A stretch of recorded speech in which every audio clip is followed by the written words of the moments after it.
Reverend Jackson, tonight on Super Tuesday, one of the things that people are saying is historic is they're saying Barack Obama is the first African American who has a real shot at the White House.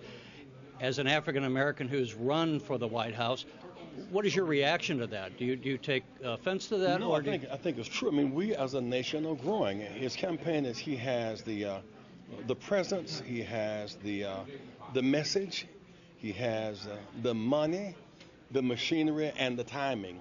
And of course, it's not just he's reaching out. America's responding. Dr. King reached out. America rejected him. He was killed at 39. I mean, he reached out. There's been a reach out across the years.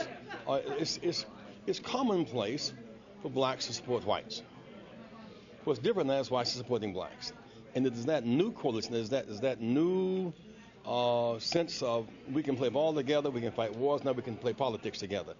That's the maturing of America, and that's a good thing. And that's how I want to follow up with that. You stood with Martin Luther King. For those young viewers who don't remember, you were with him the day he was killed. What do you think Martin Luther King would say, knowing him as you did, about tonight, about this race, to see a black man being widely supported by white America? He would rejoice. I think what he would be excited about, I remember in the New Hampshire campaign, you had Edwards from South Carolina, Strom Thurmond territory with progressive white folks, pulling people together. Richardson, an Hispanic from New Mexico. Hillary Clinton and Barack. I mean, this frees that frame of an Hispanic, a woman, a black, a son, or white together, competing for the nation's top office, the issues of the economy and the issues of war and peace. That is the frame of a new emerging America. I saw something at the Super Bowl last year when the Bears played the Colts. It's a long time ago, the Bears played the Colts. But I saw basic white families from Indiana wearing Tony Dungy jerseys.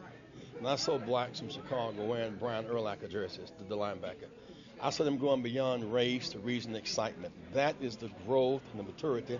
And of course, Barack is an agent of change, helping to facilitate that great American transition.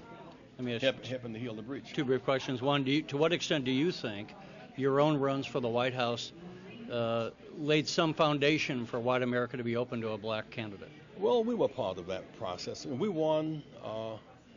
We got double digits in Iowa in '88. We beat Al Gore in Iowa. We won Super Tuesday. We won Alabama and Georgia, Mississippi, Louisiana on that day. It was a great breakthrough.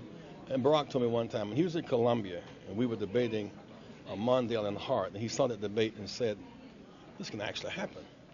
That was 20 years ago. And you want the oncoming generation to benefit from those who go before. That really is our duty to the future, is to lay a groundwork, to build bridges. And when young America comes alive, what do you really want from it? You want it to do well. And he's doing awfully well, and America's responding in ways that makes us proud of our nation.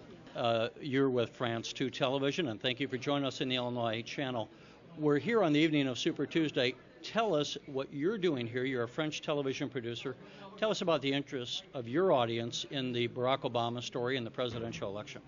For us, it's really important to know who is going to be the next president of the United States, because everything in the world it's really important for us to have a good president in the United States, because you guys are leading the international politics all over the world. So we actually really like Barack Obama because we feel like it's someone really open-minded, that will listen to our point of view, and we don't have to have the same point of view, but at least he will listen to what we think, and that's really important regarding to what happened in the past with the Bush administration. Do you get feedback from your TV audience? And if so, what are your viewers telling you? What kind of comments do they make about Senator Obama's candidacy? I don't really know from now on. I think they are really impressed that a black candidate is that far in the race in the United States, and that it's actually for the Democrat a woman against a black candidate. So we are really impressed in France that that can happen in the U.S. Had there been an impression that a black candidate would not be able to rise to this level? Yeah, definitely. I mean, it's a big surprise that the Democrat candidates could be either a woman or a black guy. I mean, it's really interesting. It's history. Plus, apparently, you guys are really interested in this race. You can see the European TVs. I mean, we have been covering all the primaries since the beginning. We have been in Iowa, New Hampshire, Nevada, South Carolina, Florida, and we are in Illinois, but we also have a team in New York, another one in DC. I mean, it's huge for us. It's a lot of money. It's really important to know who is going to be in the race for 2008.